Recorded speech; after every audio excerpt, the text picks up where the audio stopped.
This is the Western States Educational Ride, and we're going out in groups. They're going out with the faster horses first and the slower horses at the end so that they can learn how to pace and experience the Tevis Trail.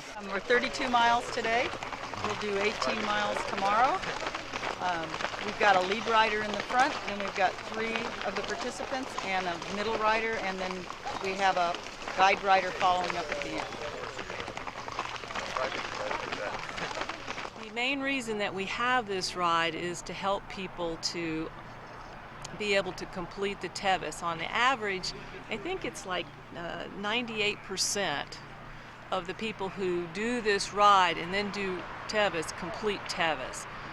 We give seminars on 2 days of the week on various subjects to help people through the Tevis, and then we have trail guides that lead a number of people out. So we separate people into groups of people who want to ride at a faster rate and those who want to ride at a slower rate.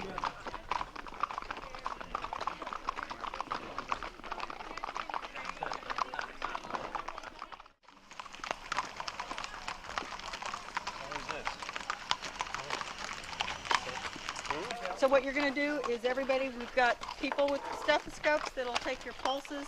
When the last horse comes down, that's when your hour starts, unless it's going to wait. Okay. Well, the different groups are going to be coming in. There's 9 of them, and they're all designated in different colors. So as they come on in, the staging areas for them here.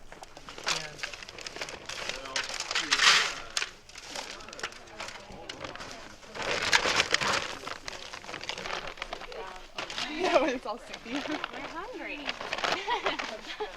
First 6, 8, Okay. 10, 12, Very 14, exciting. 16, 18, 20, yeah, 20, 40, 50. Okay. So you're fine? We're fine.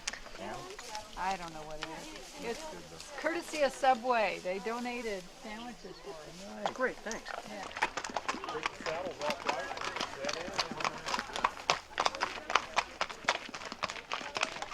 And when we first headed out, it was very beautiful. It just headed down and swooped through this canyon, and there were several switchbacks, and then you got to a point where you looked to the left and all you could see was just the sun shining on the river. It was just beautiful. Everybody's ready to go.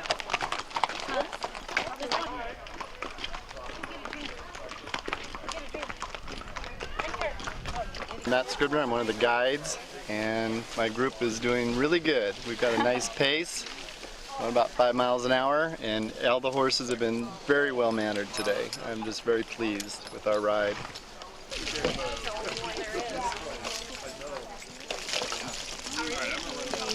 What we do when the horses come in is that we are assessing their vital signs to ensure that they are not becoming overly tired and overly strained by the exercise that they're being asked to do. We're here to protect the horses and also to assist the owners in taking care of their horses. Most people are really very, they're astute, they're tuned into their horses, they care about their horses, and so they'll bring problems to us and say, he's not feeling right or he took a bad step, and, we help them out. But we're also there to catch things that the owners don't notice. So we're looking for lameness, a horse that, had an unlucky encounter with a rock, stepped on a rock, and now has a sore foot or a sore leg. So, we want to catch those horses so that problems don't become worse as they go down the trail.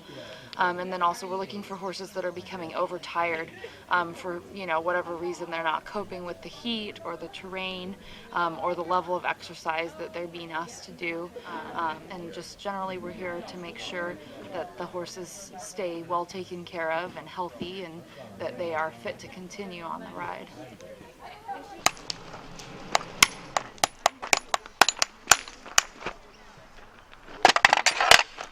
No, I guess there was 3 minutes.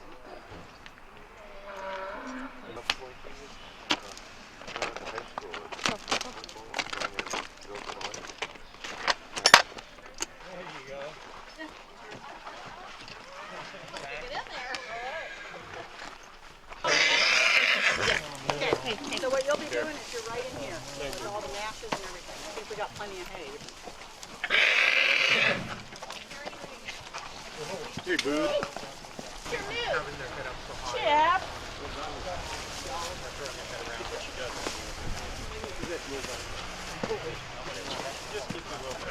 I guess I do have an accent. Oh, gorgeous. Absolutely gorgeous. Riding along the water, unbelievable. Yeah. Unbelievable trail. Just so pretty. The river. The river was stunning, you know.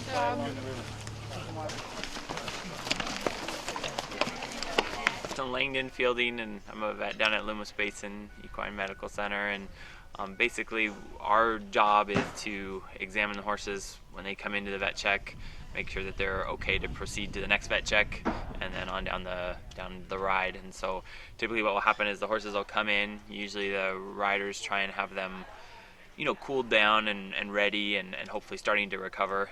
They usually come in and get some water. Often, you know, kind of take a little bit of rest, and the riders evaluate them themselves. And then when they think they're ready, they come over and get the horse's heart rate taken by a group of people that check their pulse. And if they, you know, are at a low enough level, usually under 60 beats per minute, then they head over to the veterinarians. And the veterinarians, we check their heart rate again, watch them trot and make sure that they're sound enough to keep going, that they don't have any lameness. And then, you know, also check their heart rates one more time. So it's usually twice during the vet exam. Listen to their gut sounds, check for hydration, check any wounds they might have, any sores from the saddle, basically anything that would, you know, make it uncomfortable or not possible for them to continue the race, or the ride in this case. And then as long as all that looks good, we sign off on their little veterinary card, and then they proceed on down the road to the next vet check, and we do the whole thing all over again. If we see an elevation in that pulse, it's typically due to one of two factors. Number one, the horse is just not able to move nutrients the way it needs to the tissues, and so the heart has to beat harder to get the job done, because they're running, and maybe it's oxygen debt, or maybe they've got an electrolyte issue, maybe they're just running on, you know, muscle energy stored depletion. The second reason that pulse can jump up is if there's some discomfort. A horse maybe has a tendon that's beginning to get a little strain in it. It's beginning to try to tie up. Maybe it's got some stone bruises. It hurts. And horses that are in pain will have an elevated heart rate as well. For Tevis, I would recommend the black Equibuild is so much better against the ground. However, you have to have a pretty good foot. If you've got if you've got a thin sole or any sensitivity, Equibuild is a little too firm. So it's kind of a trade-off. The black Equibuild is much better against the ground. However, the Equipack, the clear, is a lot easier to get out. And even though it'll get chewed up, it usually stays in, and it provides a little better cushioning for a horse that's got a thin sole.